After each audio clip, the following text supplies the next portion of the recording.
Thank you for watching This Week in Fantasy, Week 13 edition. I am your host, Fidel Barraza, alongside with me, Terry Rogers, Abe, Seljowitz. How's everyone doing?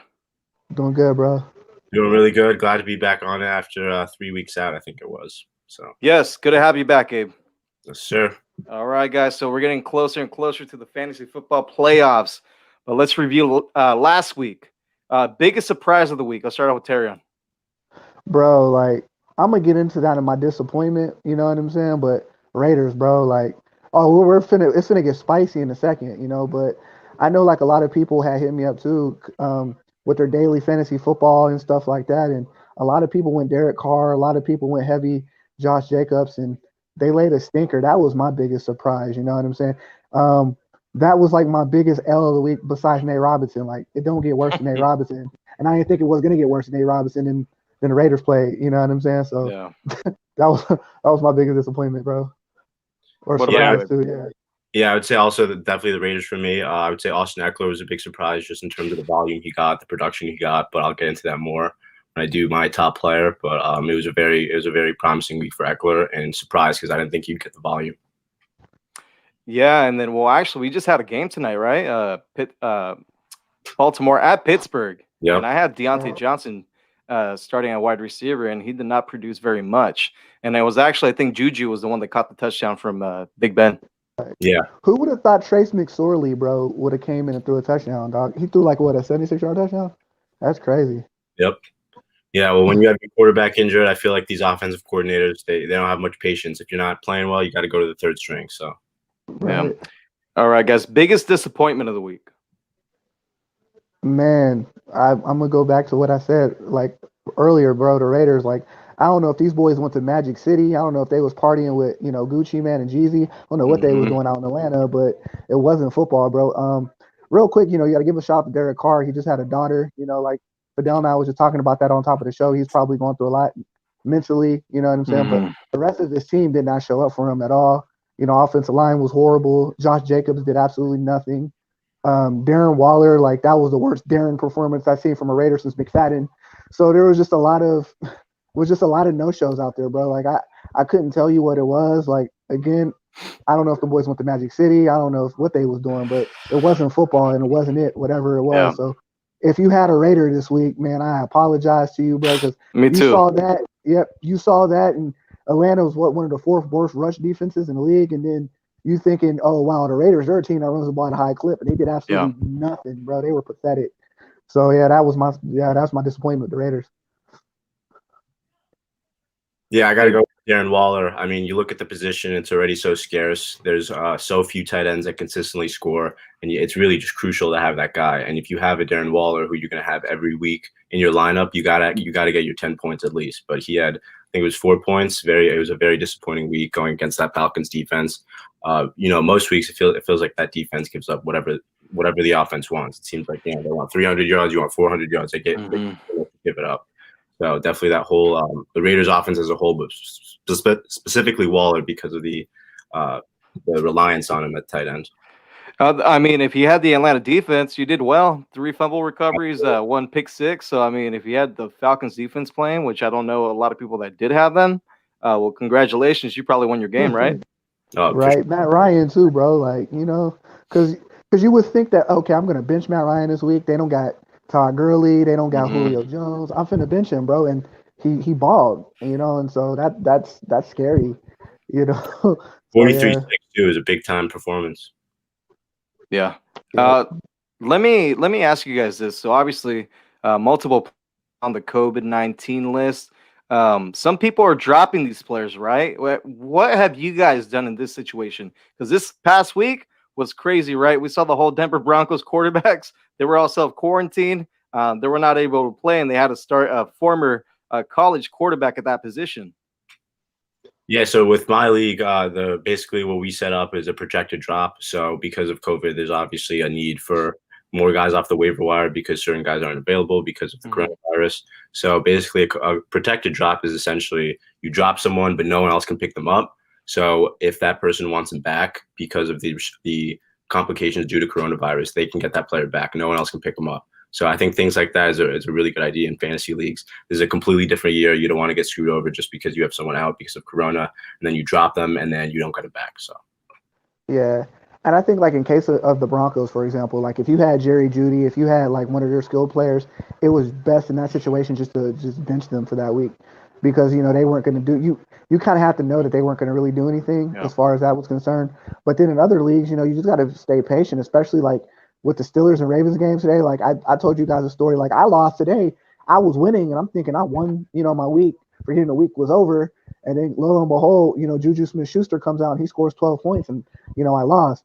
So it's like in a lot of those situations, you got to be patient sometimes and really watch the waiver wire. I mean, and watch, ESPN, follow if you got a stock Adam Schefter on Twitter. And if you start getting a lot of likes on and follows Adam Schefter, you're welcome for that. But follow like the Jason Lock and Flores, the Adam Schefters, those people, and really just pay attention to see like what the NFL schedule is going to be like. This up and coming week, we're going to have 2 Monday games and I think 1 Tuesday game. So it's just got to pay attention to the NFL schedule and see what it's going to do because as we're kind of seeing, the NFL is not canceling games. Yeah. So like Roger Goodell kind of already said it today, like you're on your own, like we're not finna cancel none of your games. We're just finna stick with the schedule. So you got to kind of keep that in mind and just write it out. And if you got a top guy, like a Juju, like some, any of those situations, you got to just wait it out and play it. And now if you're the Ravens today and you didn't have Lamar Jackson, you didn't have half of their players, that's why you got to, pay attention to what they do. Yeah, I feel like in a time like this with the coronavirus, the best fantasy managers really show up because those are the ones that know what's going on, that are ahead of the news, and know the ad drop situation in terms of who's on the COVID list and this and that. So, yeah. Hey, and then also real quick, I think it's important to note too, if the NFL would have pushed this game back, the points for last week, they wouldn't have counted. So luckily for some people, they were able to, pull off the game today. But hey, real quick, let's go back real quick. I want to talk about Derrick Henry and Tyreek Hill. They had tremendous fantasy weekends for some owners. And honestly, whoever had those players, they probably won their matchup just based off their performance.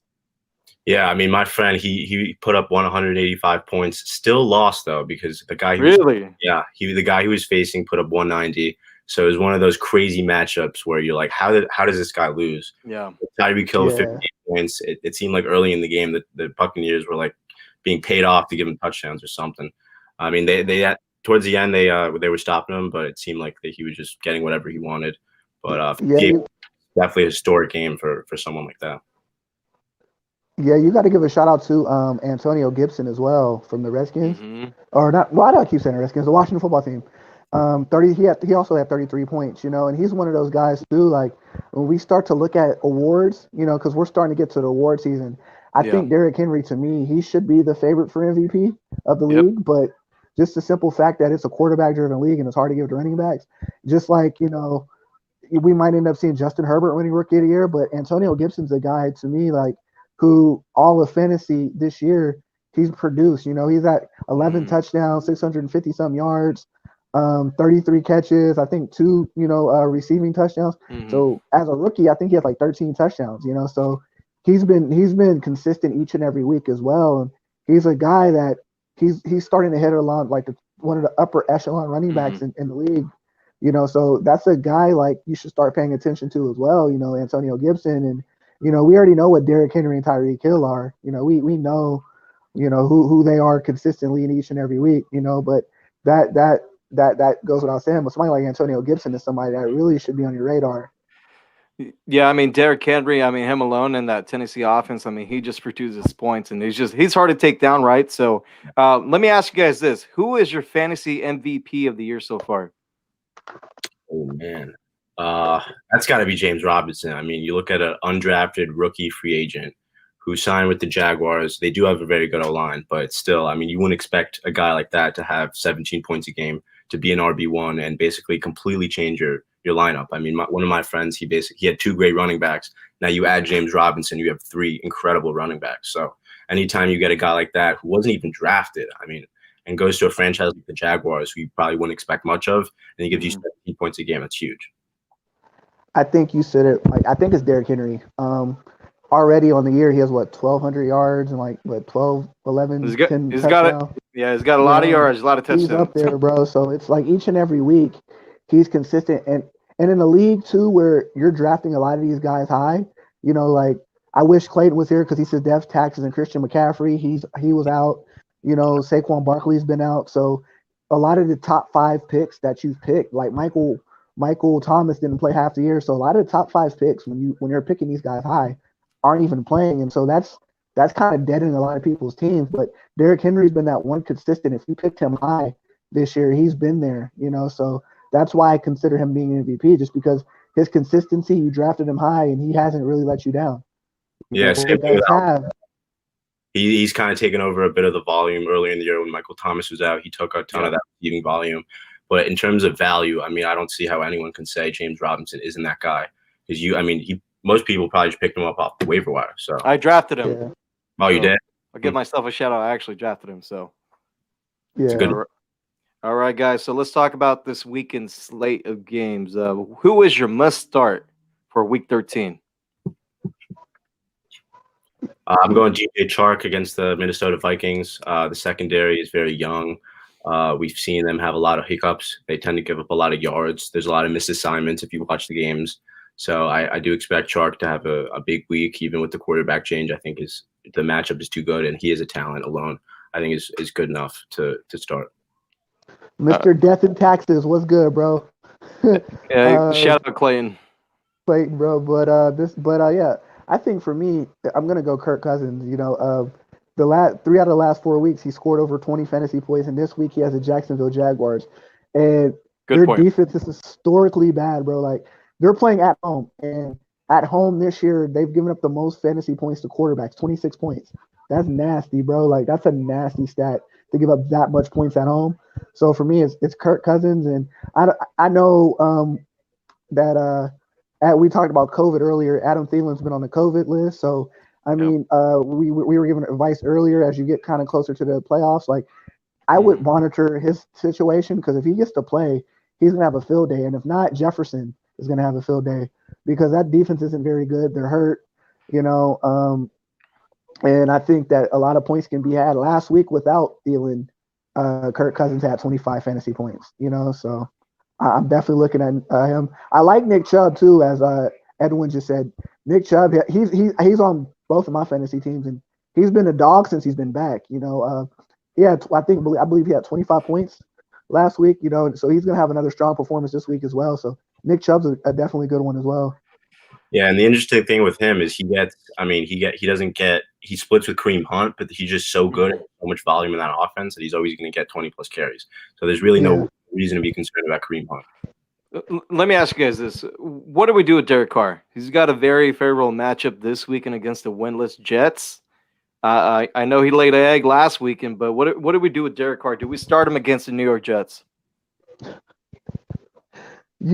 I said Clayton's death taxes, and I death taxes with the Jets. Like, I mean, I think it's one of those weeks, that the Raiders, they just had a really, really bad game. Yeah. But I don't know if I would technically hold that against them, especially with this matchup. But if you remember, all I hear about, when I go to work and stuff is how much that Jets loss last year really like deflated their balloon.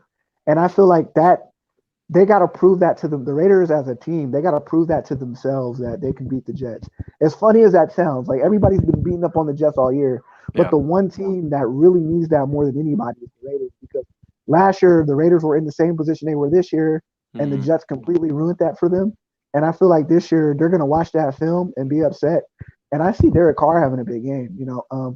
A guy too, because I know like a lot of people might have Mike Evans or Chris Godwin. Yeah, I will look at one of the Raiders receivers if I pick them up. If it's an Aguilar or if it's a Ruggs. Because I think they have a potential to have a good game. I think we're going to see a big game from Ruggs this weekend. Hey, what do we do with DC? Start him or sit him?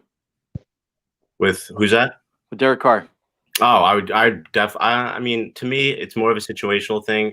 You look at last week against the Falcons. You look at that game. They have a very bad defense. You say, okay, he should be able to get close to 20 points, especially with game script. I mean, they put up 43 points, right? So when you're in a game like that in a shootout, you're throwing the ball a lot. So for him to get 0.6 is extremely worrisome. We know the Jets are really bad, but then again, it might be they score 2 touchdowns and they're basically handing off the ball to Josh Jacobs because the Jets literally cannot move the ball. Yeah. Yeah. Well, Josh Jacobs too has a bum ankle, so He I don't does. know the volume about Josh Jacobs at all. So Hey, well, Devontae Booker wouldn't be a bad option. he was not a bad option either. Yeah. He'd probably slide into that flex area. And I think he's available in about 65% of the leagues. So if he's out there, you guys might want to pick him up if Josh Jacobs not able to go. Yeah, and a note for my everyone looking for people on the waiver wire. This is the time of the year where you're gonna have to go deep on the list because there's a lot of people out. People have matchups. People have a lot of injuries. So don't be afraid to go deep on the list. That's usually how you end up winning is finding those values on the waiver wire. Who would you pick up, Abe? There's a couple guys. You look at Phillip Rivers, right? Only rostered in 13% of leagues, so literally in 1/7 of the leagues.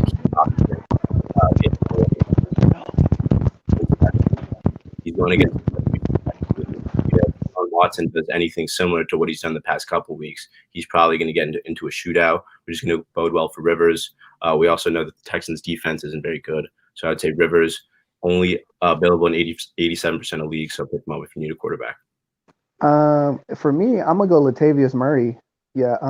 Since Taysom Hill's been in the game, he's been more. The Saints have been more of a I formation. I'm gonna run the ball down your throat type of offense, and he's carried the ball 9 more times than Alvin Kamara, and he's been scoring 19 points since Drew Brees has been out. So this week they have the Atlanta Falcons, and I mentioned before Atlanta Falcons have the 4th worst run defense in the league.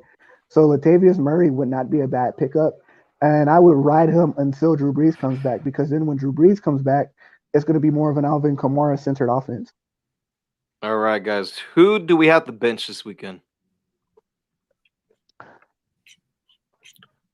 I'm looking at Robert Woods. I'm looking at that shadow against Patrick Peterson. Earlier in the year, DK Metcalf only had 4 receptions for about 20 yards against Patrick Peterson. He's the type of guy I'd be afraid of, especially a guy like Woods, who, there's not a ton of volume, I feel like, in that offense. So I'd be a little careful about starting him for sure against Patrick Peterson. Yeah, for me, I mentioned the game earlier. It's going to be the Saints, Falcons, and Matt Ryan. Not last week, they played the Raiders, blew the doors off the Raiders. But a couple weeks ago, when they played the Saints, Matt Ryan was sacked a total of 8 times, and that was with Julio Jones. So now they may not have Julio Jones. Calvin Ridley has a gimpy ankle. Todd Gurley may not play, and I don't feel like it's going to be the same game they played last week with the Raiders because the Saints are a better defense and a better team. I would bench Matt Ryan. Matt Ryan hasn't really, outside of last week, Matt Ryan hasn't had a tremendously great fantasy season. He's been up and down, and playing against this Saints defense that has, the last couple of weeks have caught fire. They made Tom Brady look pedestrian. They had a big game last week. Well, everybody would have had a big game last week against the Broncos. Now this week, you play the Falcons again, with Matt Ryan. I don't like the game script for Matt Ryan, so I would bench Matt Ryan. Also, I would look at Mike Williams with the Chargers going against J.C. Jackson. He's quietly having a really good season for that New England Patriots defense. We know last week what they did against the Cardinals and that Arizona Cardinals offense held them to 17 points. And Justin Herbert, he's even younger than Kyler Murray is. He's very good, but he probably isn't quite on the level Kyler is. So I'd expect a quiet day from the offense as a whole. And Mike Williams, you should definitely bench because of the J.C. Jackson matchup. All right, guys. Any final thoughts before we get off the air? No. Read, because it's all in the details this time of the year. Yeah, for sure. Wash out them COVID lists. Yeah. All right. And that's going to wrap up this edition of This Week in Fantasy, brought to you by Grand Lighthouse Coffee. Make sure you go to grandlighthousecoffee.com. Use promo code EastWest to get 10% off your purchase. And, of course, Grand Leyenda Tequila. Thank you, everyone, for watching. Have a great night and good luck this weekend. See you guys.